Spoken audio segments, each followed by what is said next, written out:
Today we gonna discuss the topic electromagnetic induction. In electrostatic, we have discussed the term electric flux. Electric flux is that the property of electric field that may be through as the number of electric line of force, that is electric field lines that passes through a given area. Similarly, the magnetic flux is the magnetic force line or magnetic field line passing through a surface.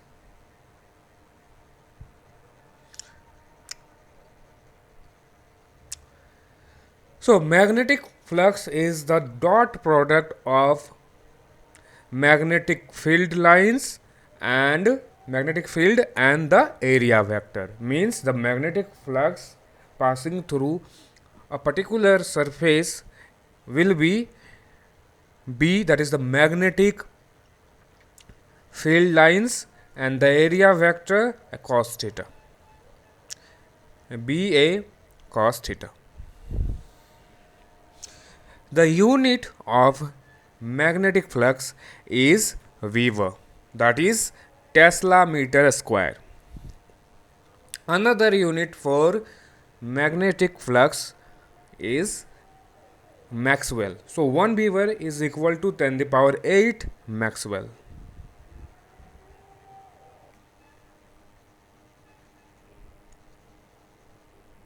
As we know that from electrostatic, the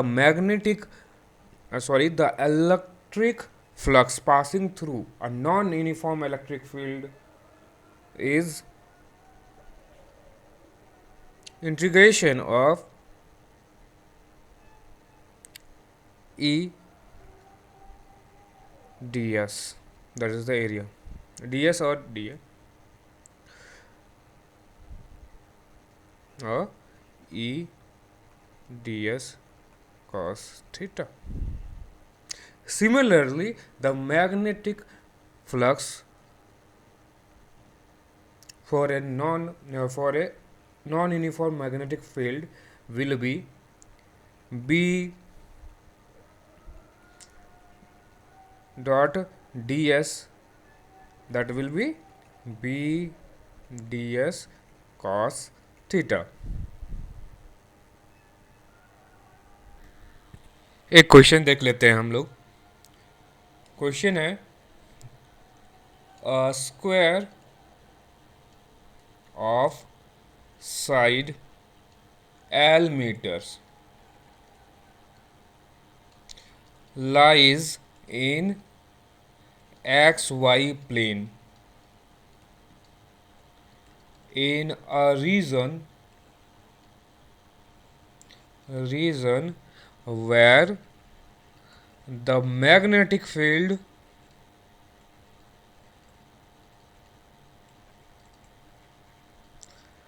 is given by magnetic field is given by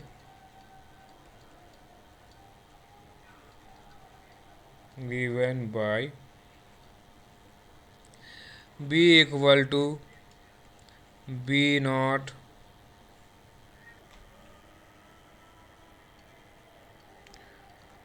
two I cap 3 J cap 4 K cap Tesla, where B naught is a constant. So here we have to find out the magnitude of magnetic flux passing through this square. So we have to just find out the magnetic flux. So here the question asking here is the square. It's lies in XY plane, means its area, the direction of the area vector will be in Z direction. ठीक है, Z direction की ओर इसका area vector होगा क्योंकि ये XY plane पे लाई कर रहा है.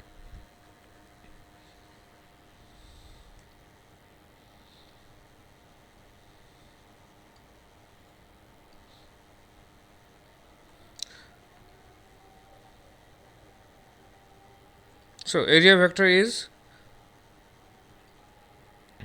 b a cos theta. It is b a cos theta. That is the dot product of magnetic field and area vector. So the magnetic field is b naught 2 I cap 3 j cap 4 k cap, and area will be area of a square is side square, and it is a vector quantity. So direction किधर हो जाएगा, देखो x Y plane पे है तो direction हमारा हो जाएगा जेड डायरेक्शन में, तो के हो जाएगा एज अ यूनिट वेक्टर यहाँ पे।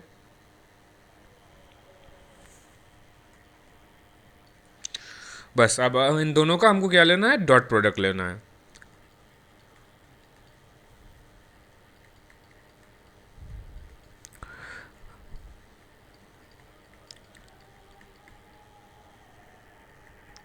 Three J plus 4k dot L square, ठीक है। अब डॉट प्रोडक्ट लेंगे, आपको पता होगा डॉट प्रोडक्ट में क्या होता है। Dot product same unit vector हैं तो ही हमारा 1 आएगा। अगर आई को आप जे के साथ या फिर के साथ डॉट प्रोडक्ट लेंगे तो वो टर्म ख़त्म हो जाएगा। तो इससे हमको रिजल्ट क्या मिलेगा, ये टर्म ख़त्म हो जाएगा, ये टर्म ख़त्म हो जाएगा, ये ख़त्म हो जाएगा, ये ख़त्म हो जाएगा, बस ये टर्म रहेगा हमारा। ठीक है, काई का के 1 हो जाएगा।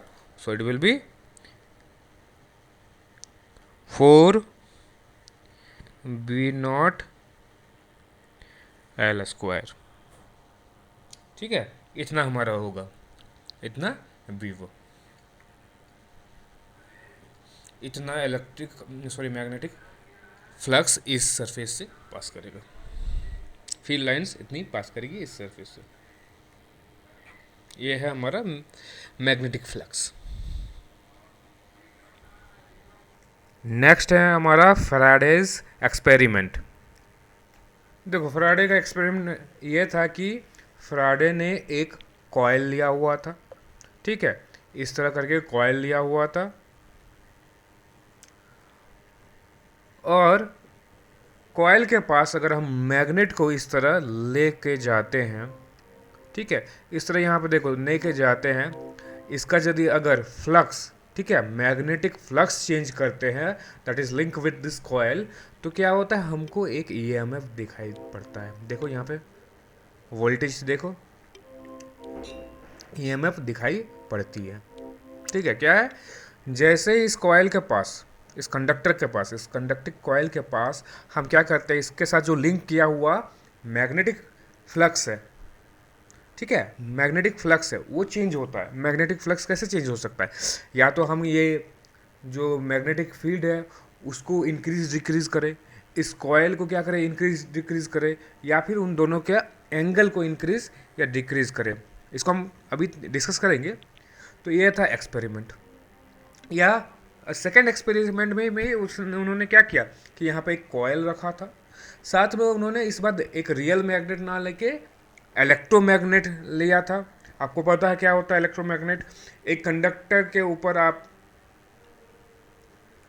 वायर से, मैग्नेटिक वायर से क्या करो, कॉइल बना दो, ठीक है, एक कंडक्टर के ऊपर लपेट दो, और उस पर अगर आप पोटेंशियल डिफरेंस क्रिएट करो, मतलब बैटरी से आप उसको कनेक्ट करो, तो वो एज अ मैग्नेट बिहेव करेगा। तो भी हमारा यदि उसको इलेक्ट्रोमैग्नेट को लेके आए तो वो मैग्नेट के जैसा ही बिहेव करेगा, और वो भी क्या होगा, यहाँ पे मैग्नेटिक फील्ड उसके कारण प्रोड्यूस होगा, और मैग्नेटिक फील्ड प्रोड्यूस होगा तो यहाँ पे क्या होगा, फ्लक्स होगा इस कॉइल से थ्रू, जितना भी मैग्नेटिक लाइंस पार होंगे उसको हम बोलेंगे क्या, फ्लक्स, मैग्नेटिक फ्लक्स। तो क्या होगा, अगर मैग्नेटिक फ्लक्स में चेंज होगा तो यहाँ पे भी फिर ईएमएफ इंड्यूस होने लगेगा। अपने एक्सपेरिमेंट के बेस पे फैराडे ने ये लॉज दिए। फर्स्ट लॉ था इसका, that is whenever there is a change in magnetic flux link with a coil an EMF is induced in that particular coil।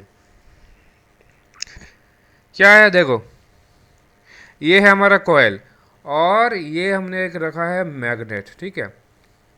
अब बोल रहा है इस कॉयल के साथ लिंक किया हुआ मैग्नेटिक फ्लक्स अगर चेंज होता है, मैग्नेटिक फ्लक्स यहाँ पे चेंज होता है, तो इसमें क्या हो जाएगा, एक EMF इंड्यूस हो जाएगा, जिसको हम लोग बोलते हैं इंड्यूस EMF। और इस इंड्यूस EMF के कारण एक करंट यहाँ पे क्रिएट होगा, उस करंट को हम लोग बोलेंगे इंड्यूस करंट। तो देखो मैग्नेटिक फ्लक्स कैसे चेंज कर सकता है, जैसे क्या है, मैग्नेटिक फ्लक्स इक्वल टू क्या होता है, B dot A dot product of magnetic field and the area vector. तो देखो इसको एक्सटेंड करते हैं, ठीक है, तो क्या हो गया हमारा BA cos थीटा। अब देखोगे magnetic flux that is the phi B कैसे चेंज हो सकता है, फर्स्ट आप करो मैग्नेटिक फील्ड का इंटेंसिटी को कम ज़्यादा, ठीक है, उसको चेंज करो। नेक्स्ट आप ऐसा करो ना, एरिया को कम ज़्यादा करो, मतलब इस कॉयल को क्या करो, छोटा बड़ा कर सकते हो, तो उससे भी क्या होगा, हमारा फाई चेंज हो जाएगा। फाई हमको चेंज करना है, करंट चाहिए, इंड्यूस करंट चाहिए, इंड्यूस EMF इसमें चाहिए, तो फाई को चेंज करना है। फाई कैसे चेंज हो सकता है, अगर बी को चेंज करो, एरिया को चेंज करो, या फिर एंगल को चेंज करो। कैसे, देखो बी को कैसे चेंज करोगे, ये है रहा हमारा कॉयल, यहाँ पे देखो, यहाँ पे है हमारा कॉयल, मैग्नेट को इसके पास ले जाते हैं, दूर ले जाते हैं, इसकी पोलैरिटी को भी चेंज कर सकते हैं, साउथ नॉर्थ, इस तरह करके क्या कर सकते हैं, इसका इंटेंसिटी को हम चेंज कर सकते हैं, तो ये फाई भी चेंज होगा, ठीक है। पोलैरिटी को भी चेंज कर सकते हो, इससे भी पॉजिटिव नेगेटिव होने लगेगा। अब देखो क्या कर सकते हो, इस कॉयल को ऐसा कॉयल बनाओ कि इसका एरिया क्या हो जाए, ये एरिया कम ज़्यादा होने लगे। अब कम ज़्यादा होगा, कम होगा तो मैग्नेटिक फील्ड लाइंस कम पास होंगी, ज़्यादा होगा तो ज़्यादा पास होंगी, तो कम ज़्यादा करने पर क्या हो जाएगा, ये फाई हमारा चेंज हो जाएगा। नेक्स्ट क्या कर सकते हैं, ऐसा करते हैं, अब क्या करें, ये जो कॉयल है इसी को हम रोटेट करते हैं ना, इस कॉयल को, जैसे ये कॉन्सेप्ट जनरेटर में भी होता है, इस कॉयल को क्या होता है, हम रोटेट करते हैं। अब देखो ये रोटेट करेगा तो क्या होगा, ये देखो ये मैग्नेटिक फील्ड लाइंस कभी क्या होगी, इन दोनों का बीच का एंगल हो जाएगा 0, कभी हो जाएगा 30, कभी हो जाएगा 90, तो इस तरह चेंज होते रहेगा। देखो यह कॉस थीटा में जो थीटा है, इसको रोटेट करने से ये थीटा क्या होगा, चेंज करते जाएगा, तो फाई तो चेंज होगा ही होगा। सबसे ज़्यादा हमको करंट कैसे मिल सकता है, सोचो, हमने ऐसा मैकेनिज्म बनाया है जहाँ पे हमारा मैग्नेटिक फील्ड है वो कम ज़्यादा हो रहा है, यूनिफॉर्म नहीं है, कम ज़्यादा हो रहा है। हमने ऐसा कॉयल बना रहा है जो कि हर सेकंड छोटा बड़ा होते जाए, और वो कॉयल रोटेट भी कर रहा है, तो हमको क्या होगा, ये बी भी चेंज होगा, ए भी चेंज होगा और थीटा भी चेंज होगा, तो हमको तब मैक्सिमम क्या मिलेगा, maximum change in magnetic flux. तो इससे क्या हो जाएगा, इससे हमारे कॉयल में बहुत ज़्यादा EMF इंड्यूस होगा। तो फ्राडे का जो फर्स्ट लॉ है हमको बताता है कि जहाँ भी मैग्नेटिक फ्लक्स चेंज हुआ, कॉयल में क्या हो जाएगा, हमारा करंट दौड़ने लगेगी, EMF वहाँ पे क्रिएट हो जाएगा। लेकिन ये नहीं बताता है कि कितना मैग्नेटिक फील्ड चेंज होगा, ना क्या होगा, तो कितना करंट आएगा। तो ये क्वांटिटी के बारे में कुछ नहीं बताता, क्वांटिटी के बारे में हमको बताता है सेकंड लॉ, ठीक है। सेकंड लॉ हमको बताता है कि magnitude of the induce EMF is equal to the rate of change in magnetic flux, ठीक है। ये हमको ये बताता है कि जो मैग्नीट्यूड होगा, इंड्यूस EMF का मैग्नीट्यूड होगा, वो इक्वल होगा किसके, rate of change of magnetic flux, मतलब टाइम के साथ कितना मैग्नेटिक फ्लक्स चेंज करता है, ठीक है, मैग्नेटिक फ्लक्स जल्दी जल्दी करता है, मतलब टाइम कम लगता है, तो ईएमएफ ज़्यादा होगा। मैग्नेटिक फ्लक्स में चेंज जो हो रहा है वो कम टाइम में हो रहा है, तो ईएमएफ ज़्यादा होगा। ज़्यादा टाइम लग रहा है तो ईएमएफ हमारा कम होगा। तो देखो यही है formula, that is EMF equal to derivative of phi with respect to T, ठीक है, डी फाई डी टी। तो ये है, मैग्नीट्यूड लेंगे तो ये एक्चुअल फॉर्मूला में माइनस आएगा। ये माइनस लेंज लॉ के कारण आता है, ये हमको बताता है इंड्यूस जो करंट होगा उसका डायरेक्शन क्या होगा, ठीक है।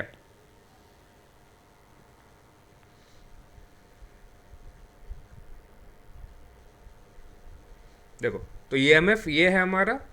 अब यहाँ पे देखो हमको पता है from Ohm's law that potential difference between two point of any conductor is the will be equal to the current flowing through that conductor and the resistance of that conductor।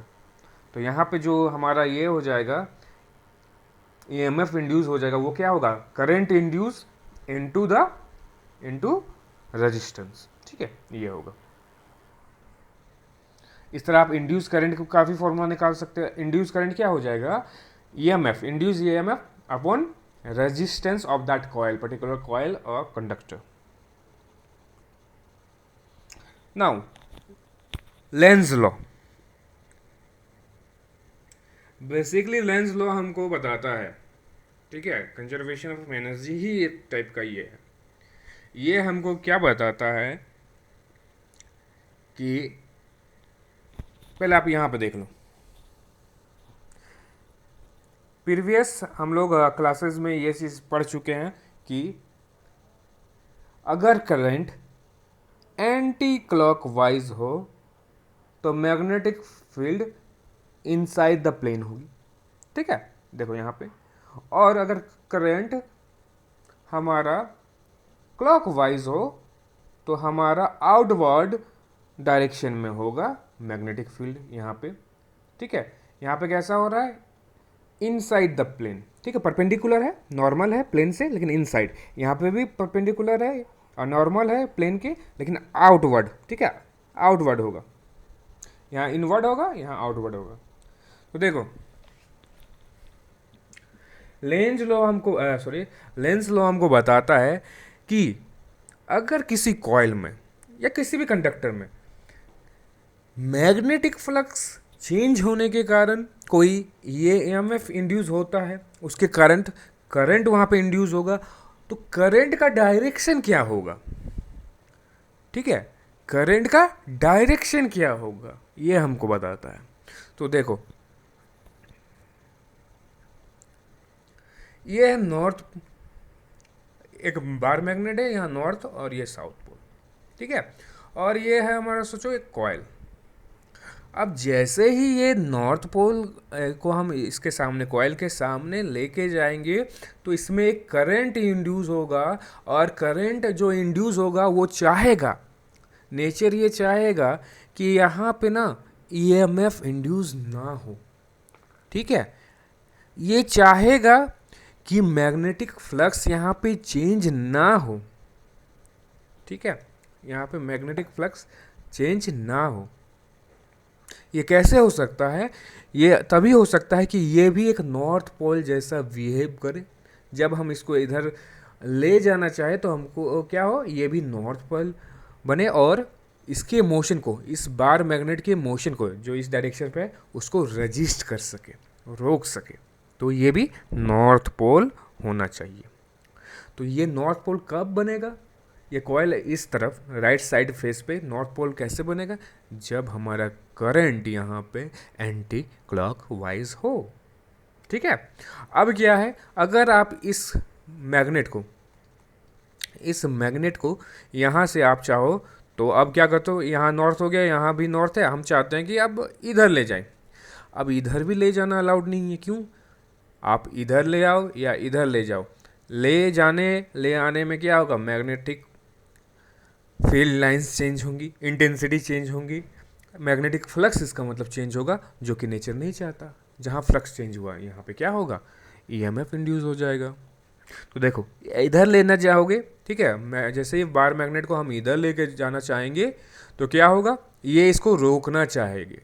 कैसे अब रोक सकती है, देखो नॉर्थ पोल से तो नहीं रोकेगी, इधर नॉर्थ पोल रहा तो और इधर भेजना चाहेगी, तो इस बार ये हो जाता है साउथ पोल, ठीक है, ये साउथ पोल बन जाती है। और साउथ पोल कैसे बनेगी, अगर यहाँ पे जो इंड्यूस करंट है उसका डायरेक्शन क्लॉकवाइज है तो ये as a south pole act करेगी और इसको इधर जाने नहीं देगी, खींचने लगेगी इधर, मतलब कि इसके मोशन को अपोज करेगी। तो मतलब क्या होता है लेंस लॉ का, ये लॉ हमको बताता है कि the direction of induce current in the is such that it opposes the cause producing it. ये मतलब अपने कॉज जिसके कारण ये क्रिएट हुआ है उस कॉज को ही ख़त्म करना चाहती है, अपोज करना चाहती है। क्या है नेचर में, क्या होगा नेचर में, यहाँ पे हमको वो नहीं चाहती कि यहाँ पे इस कॉइल में करंट इंड्यूस हो, तो इसीलिए क्या करेगी, जिस कारण ये करंट इंड्यूस हो रहा है उस कारण को ही अपोज करेगी, उस कॉज को ही ये अपोज करेगी।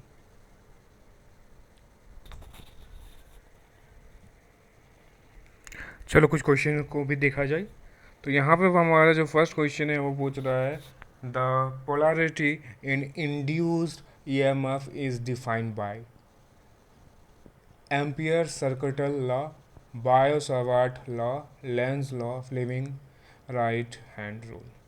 तो बेसिकली हमने अभी जस्ट पढ़ा कि जो डायरेक्शन है करंट का वो कैसे हमको पता चलेगा, वो हमको पता चलेगा हमको लेंज लॉ से, ठीक है, लेंज लॉ से हमको क्या पता चलेगा, इंड्यूस ईएमएफ का डायरेक्शन, सॉरी इंड्यूस ईएमएफ का इंड्यूस करंट का डायरेक्शन।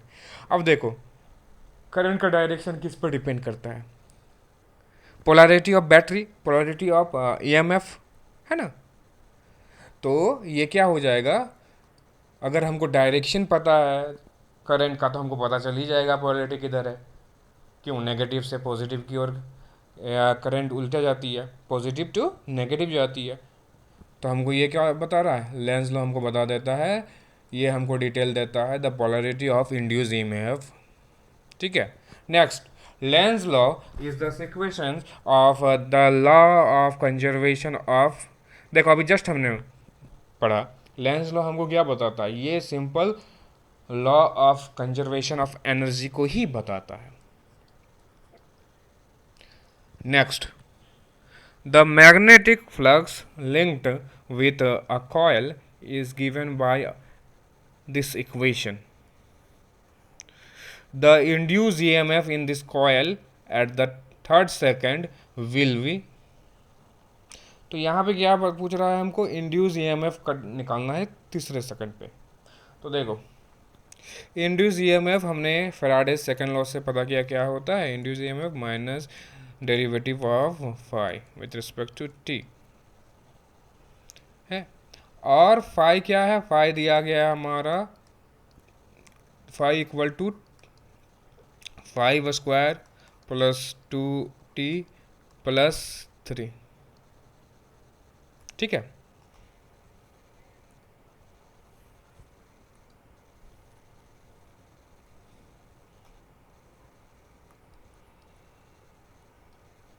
कितना हो जाएगा, ये हो जाएगा हमारा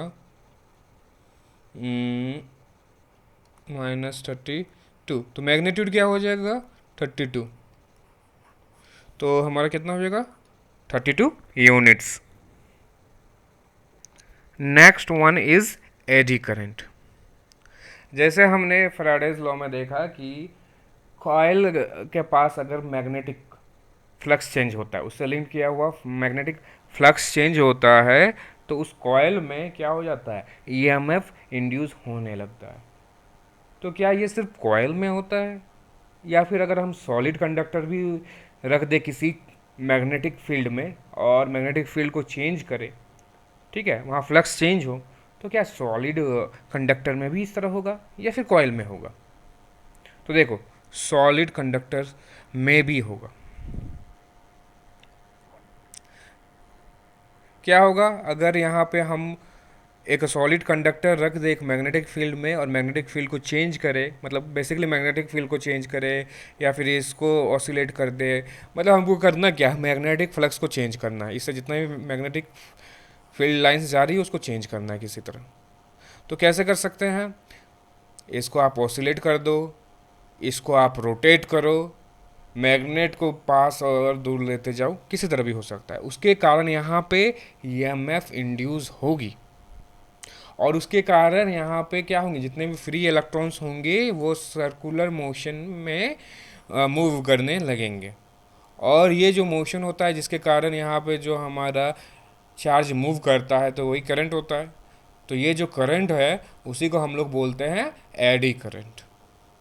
so when ever there is change in magnetic flux link with a conductor, solid conductor, there is a relative motion between a magnet and a solid conductor, and EMF is induced, and the current produces due to this induced EMF of this conductor is known as eddy current। ठीक है, क्या कहते हैं इसको, eddy current ही बोलते हैं। देखो solid conductor में अगर हमने किसी तरह मैग्नेटिक फ्लक्स चेंज करके ईएमएफ प्रोड्यूस कर दिया, ईएमएफ इंड्यूस कर दिया, उसके कारण जो करंट फ्लो होगी उसी को हम लोग बोलते हैं एडी करंट।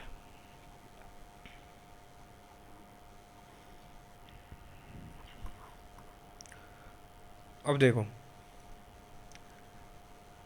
इसको आप ऐसे चेक भी कर सकते हो, ये रहा हमारा एक कंडक्टर, ये हमारा एक कंडक्टर है और सपोज करो इसको आपने धागा से इस तरह इसको बांध दिया और इसको ऐसे इधर और ऐसे इधर मूव करने लगा, ये आगे पीछे मूव करने लगा और सपोज करो ये ऑसिलेट करने लगा इतना, यहाँ पे एयर रेजिस्टेंस है, धागे में क्या है, टेंशन है, तो सपोज करो ये जो यहाँ पे ऑसिलेट किया ये अराउंड 15 सेकंड तक ऑसिलेट किया। अब देखो इसी को आप एक मैग्नेट के पास रखो, यहाँ पे देखो ये रहा इस तरह नॉर्थ पोल और साउथ पोल, ये मैग्नेटिक फील्ड। अब आपको क्या करो, इसको इस तरह ऑसिलेट कर दो। अब देखोगे ना ये बिना मैग्नेटिक फील्ड में 15 सेकंड, ठीक है 15 सेकंड में ये रुक जाता है, यहाँ पे ये 5 सेकंड में ही रुक सकता है। ठीक है, मैं एग्जैक्ट वैल्यू नहीं बता रहा हूँ, मैं बस एक एनालॉजी दे रहा हूँ कि यहाँ पे क्या होगा, ये तुरंत रुक जाएगा। ऐसा क्यों होगा, देखो जैसे ही इधर ये मूव करेगा, ऐसे मूव करेगा तो क्या होगा, मैग्नेटिक फ्लक्स में यहाँ पे चेंज होगा, इसके कारण यहाँ पे करंट इंड्यूस होगा और करंट इंड्यूस होगा तो उसका डायरेक्शन हमको पता है लेंज लॉ से, वो ऐसा इंड्यूस होगा कि जो ये चेंज हो रहा है यहाँ पे मैग्नेटिक फील्ड चेंज हो रहा है वो ही बंद हो जाए। वो कैसे बंद होगा, देखो ये ऑसिलेट कर रहा है इसलिए हो रहा है, तो क्या होगा, देखो यहाँ पे ये रहा हमारा कंडक्टर, यहाँ पे था हमारा कंडक्टर और ये रहा हमारा मैग्नेट, ये है हमारा मैग्नेट, ये नॉर्थ पोल था हमारा यहाँ पे और यहाँ पे मैग्नेट का साउथ पोल था। अब देखो जब ये हमने इसको ऑसिलेट किया, जब ये इधर जाना चाहेगी, मतलब आउट, ये हाँ देखो नॉर्म इस स्क्रीन से बाहर की ओर आउटवर्ड डायरेक्शन में इधर आना चाहेगी, तो देखो लेंज लॉ के कारण, लेंज लॉ क्या बताता है कि ये अपोज करना चाहेगा, जैसे ही ये इधर आना चाहेगा क्या होगा, मैग्नेटिक फ्लक्स में चेंज होगा यहाँ पे और यहाँ पे करंट प्रोड्यूस हो जाएगा। करंट ऐसा प्रोड्यूस होगा कि यहाँ पे ये बिहेव करे एज अ नॉर्थ पोल। क्यों, देखो नॉर्थ और यहाँ पे साउथ दोनों अट्रैक्ट करेंगे और ये इधर इसको जाने से रोकेगी।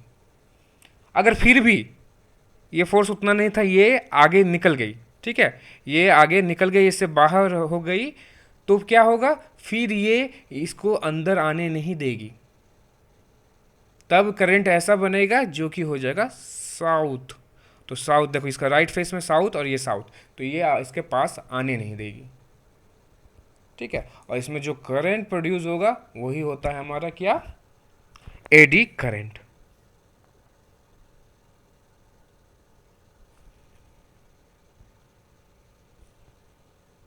और जो हमारा एडी करंट का वैल्यू है ये हमको यहाँ पे देखो इसी से मिल जाएगा, फ्राडे के सेकंड लॉ से, that is EMF equal to minus derivative of phi with respect to time.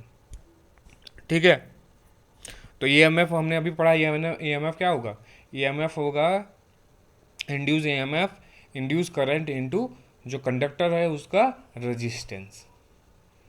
तो हमारा क्या हो जाएगा यहाँ पे, जो इंड्यूस करंट है यहाँ पे वो इक्वल हो जाएगा इंड्यूस ईएमएफ अपॉन आर, और इंड्यूस ईएमएफ आपको पता है क्या होता है, D phi upon D T, और नेगेटिव नेगेटिव टर्म यहाँ पे कैंसिल आउट हो गए। तो हमारा क्या हो गया, इंड्यूस जो करंट है वो इक्वल होगा D phi upon D T upon R. ठीक है, क्या था देखो, EMF induce equal to current induce into resistance of the wire और कंडक्टर। तो करंट एडी करंट जो हो गया वो हो जाएगा हमारा इंड्यूस ईएमएफ अपॉन आर। ठीक है, रेजिस्टेंस ऑफ दिस कंडक्टर। अब देखो इंड्यूस ईएमएफ इक्वल टू इतना हो जाता है, तो देखो यहाँ पे ये माइनस और यहाँ पे minus D phi upon D T, और यहाँ पे आर, ये माइनस माइनस कट हो गया।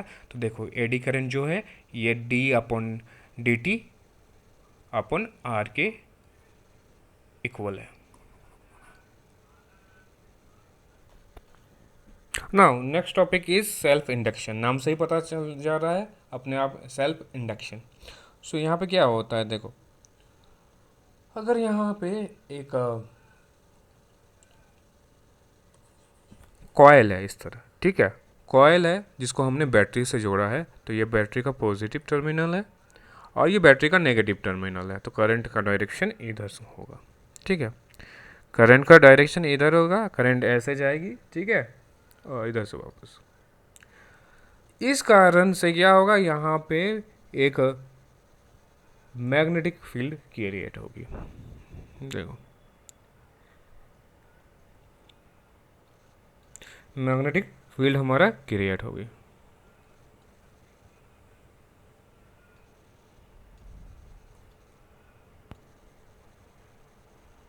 ठीक है, इस करंट के कारण, इस कॉयल में के कारण यहाँ पे कॉयल से क्या होगा, करंट पास कर रही है, इसके कारण मैग्नेटिक फील्ड क्रिएट होगी, और magnetic field passing through this coil is what, magnetic flux phi. तो यहाँ पे क्या है, करंट के कारण मैग्नेटिक फील्ड क्रिएट होगी, इसके कारण क्या होगा, मैग्नेटिक फ्लक्स क्रिएट होगा। अब देखो अगर हम इस सर्किट को एक वेरिएबल रेजिस्टेंस के साथ कनेक्ट किए हुए हैं, अगर हम इस वेरिएबल रेजिस्टेंस का वैल्यू कम ज़्यादा करते हैं तो यहाँ पे क्या होगा, करंट का जो मैग्नीट्यूड है वो भी कम ज़्यादा होगा। करंट को कम ज़्यादा करने से क्या होगा, यहाँ पे जो हमारा मैग्नेटिक फील्ड है वो भी कम ज़्यादा होगी। ठीक है, अब देखो मैग्नेटिक फील्ड लाइंस कम ज़्यादा होंगी तो यहाँ पे इसके कारण जो फ्लक्स है उसमें भी चेंज होगा, और आपको पता है जहाँ फ्लक्स चेंज हुआ वहाँ पे ईएमएफ इंड्यूस होगा।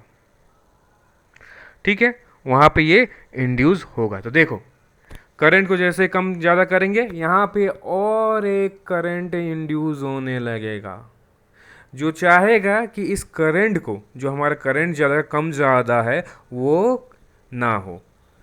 देखो अगर हमने क्या किया, करंट को ज़्यादा हम करने लगेंगे तो क्या होगा, मैग्नेटिक फ्लक्स ज़्यादा यहाँ पे होने लगेगा, इस कारण क्या होगा, इसमें एक करंट इंड्यूस होगा।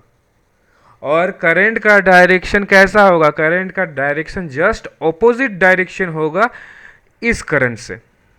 क्यों, क्योंकि ये जो इंक्रीज कर रहा है वो चाहेगा इसको डिक्रीज कराने का।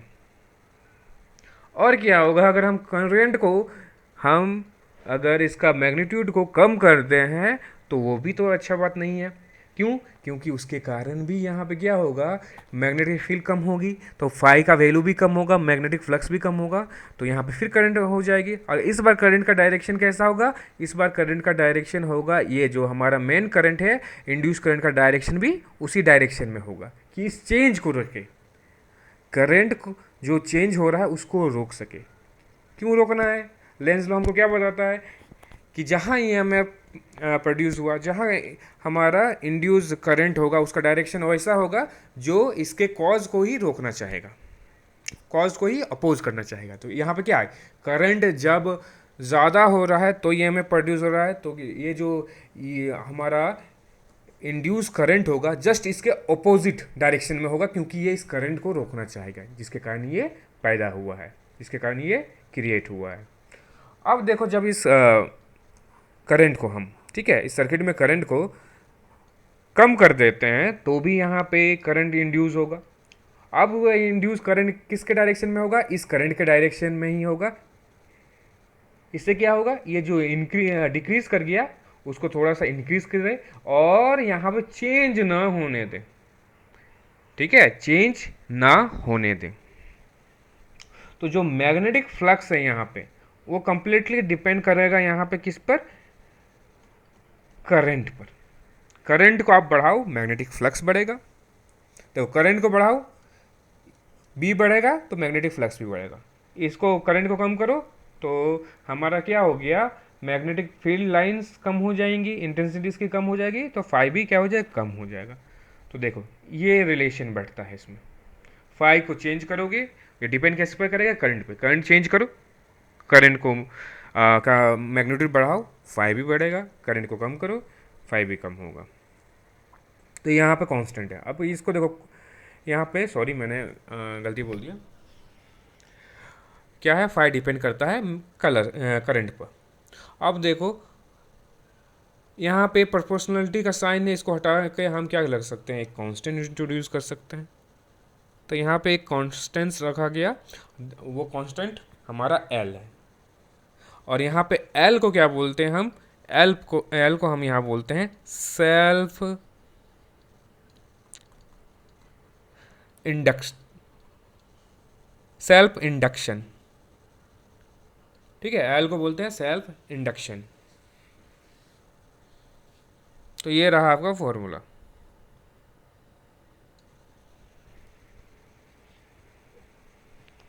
अब देखो,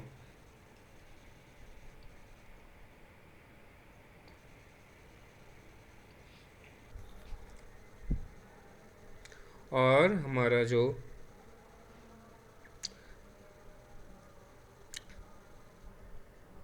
इंड्यूस ईएमएफ का फॉर्मूला था that is minus D phi by D T.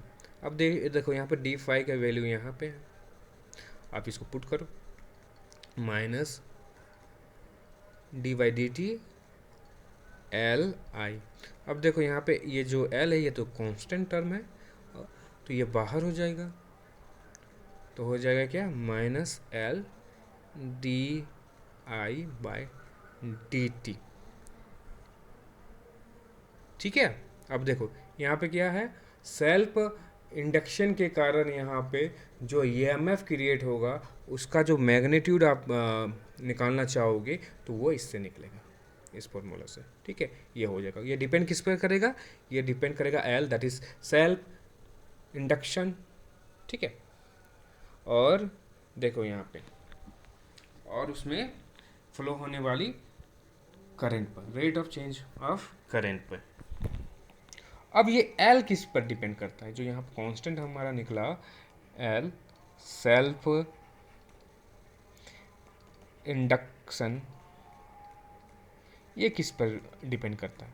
तो देखो ये डिपेंड करता है number of turns of this coil.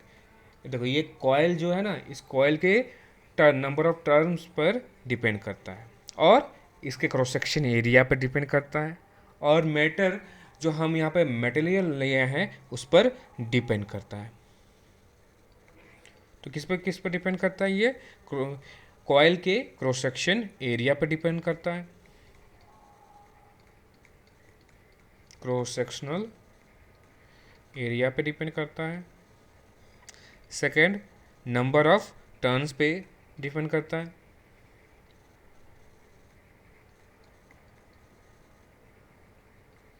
और थर्ड है जो हमने यहाँ पे कॉयल लपटा हुआ है, ठीक है, किसके ऊपर लपटा हुआ है, कौन सा मटेरियल यहाँ पे है जिसको हम लोग कोर बोलते हैं, उसके नेचर पर, ठीक है, नेचर ऑफ कोर मटेरियल, ठीक है, इस पर ये डिपेंड करता है।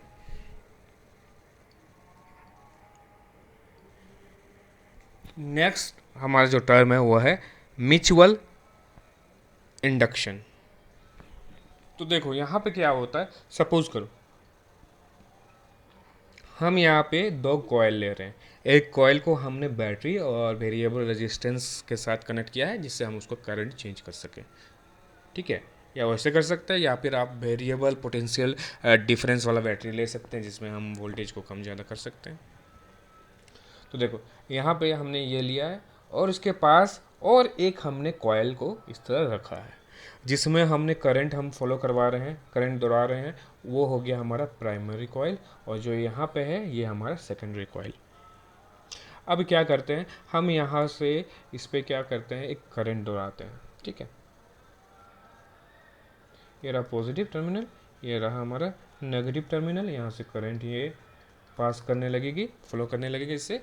अब देखो इसके कारण एक मैग्नेटिक फील्ड यहाँ पे क्रिएट होगा और ये मैग्नेटिक फील्ड लाइंस इस कॉइल में भी जाएंगी क्योंकि हमने इसको सामने रखा हुआ है।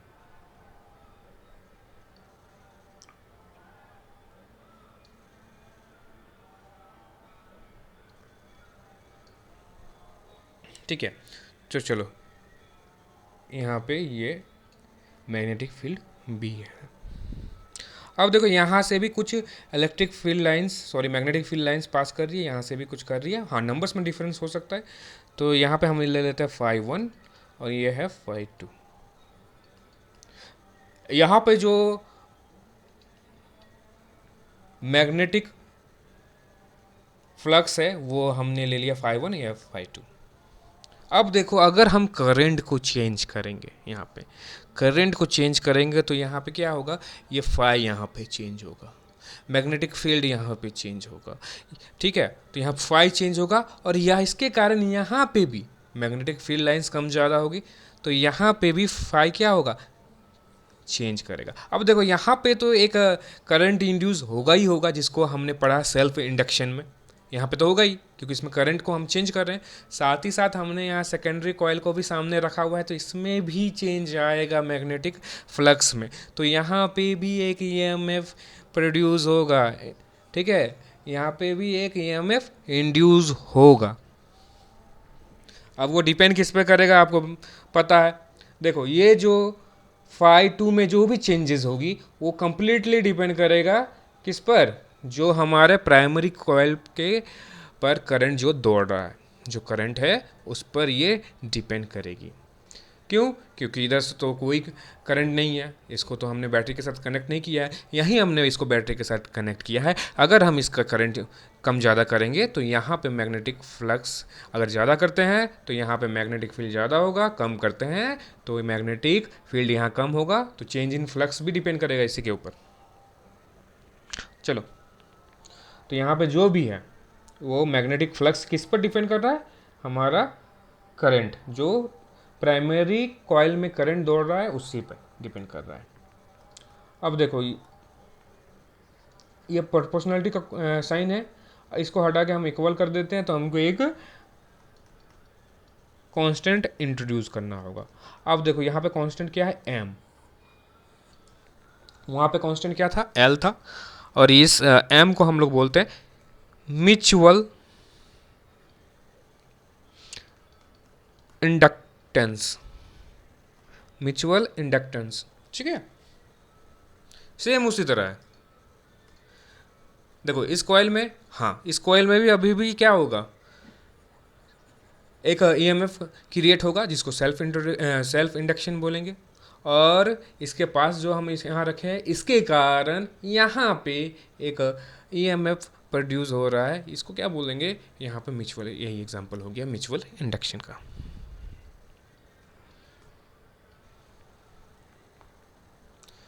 देखो चलो फाई का वैल्यू यहाँ पे आ गया। तो जो सेकेंड कॉइल में हमारा इंड्यूस ईएमएफ है वो क्या हो जाएगा? T phi. अब फाई का वैल्यू आप यहाँ से पुट करो तो क्या हो जाएगा यहाँ पे? Minus D by D T, phi के जगह एम आई वन करो। ठीक है, देखो एम तो यहाँ पे क्या होगा? चेंज नहीं हो रहा है, कांस्टेंट है। जो भी चेंज होगा प्राइमरी कॉइल का करंट में चेंज होगा। तो क्या हो गया यहाँ पे? एम को इधर से आप बाहर निकाल लो और डी अपॉन डी टी, देखो D I two upon D T, यही होगा हमारा सेकेंड कॉइल में जो भी करंट या फिर ईएमएफ इंड्यूस होगा, ईएमएफ हम इससे निकाल सकते हैं, इस फॉर्मूला से। एक बार ईएमएफ निकल गया आप तो करंट भी निकाल सकते हैं। चलो सॉरी, यहाँ पे देखो, यहाँ पे 1 होगा, यहाँ पे मैंने गलती से 2 लिख दिया था, या 1 होगा। ठीक है, 2 में तो कोई करंट जा ही नहीं रही, करंट इंड्यूस हो रही है वहाँ पे। करंट जो भी हम लोग यहाँ पे दे रहे हैं वो किसको दे रहे हैं? बैटरी के साथ किसको कनेक्ट किए हैं? सिर्फ प्राइमरी कॉइल को यहाँ पे। तो ये I1 पर ही डिपेंड करेगी कि यहाँ पे फाई कितना होगा। करंट ज़्यादा, फाई टू ज़्यादा, करंट कम, फाई टू कम। ठीक है,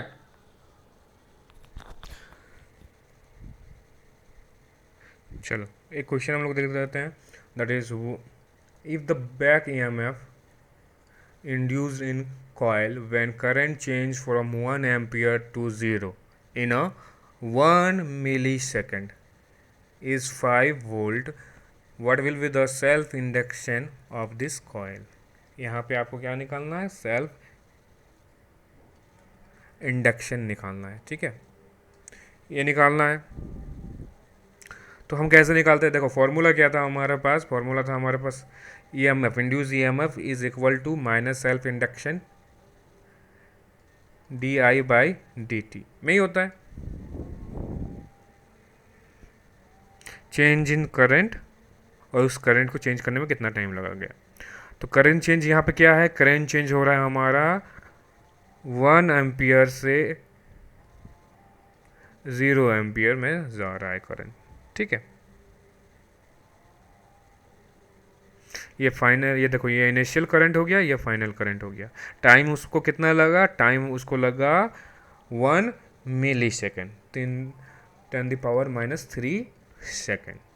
ठीक है, और ईएमएफ किस, इसके कारण ईएमएफ कितना जनरेट हो रहा है? ईएमएफ हो रहा है हमारा, इंड्यूस हो रहा है 5 वोल्ट। तो सारे कुछ दे दिए गई है।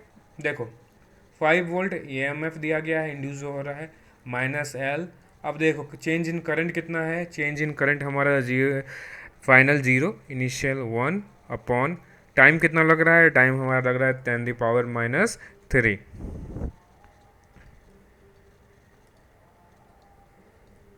क्या हो जाएगा? L इक्वल टू 1 अपॉन 10⁻³ तो यहाँ पे क्या हो जाएगा? L इक्वल टू हमारा हो जाएगा 5 इंटू 10⁻³ ठीक है, ये होगा हमारा सेल्फ इंडक्शन। ठीक है, इस केस में। नेक्स्ट क्वेश्चन है, a self induction L of a solenoid of length L and area of cross section A with fixed number of turns and increase as। देखो यहाँ सेल्फ इंडक्शन वाला हम देखे थे किस पर डिपेंड करता है? एरिया ऑफ क्रॉस सेक्शन पर डिपेंड करता है, लेंथ पर डिपेंड करता था, मटेरियल पर डिपेंड करता था, नंबर ऑफ टर्म्स पर डिपेंड करता था। तो देखो यहाँ पर नंबर ऑफ टर्म्स क्या है? कांस्टेंट है। ठीक है, फिक्स है। तो क्या होगा? अगर आप लेंथ को डिक्रीज करो और ए को इंक्रीज करो तो इंडक्शन आपका, सेल्फ इंडक्शन इंक्रीज कर जाएगा। ठीक है।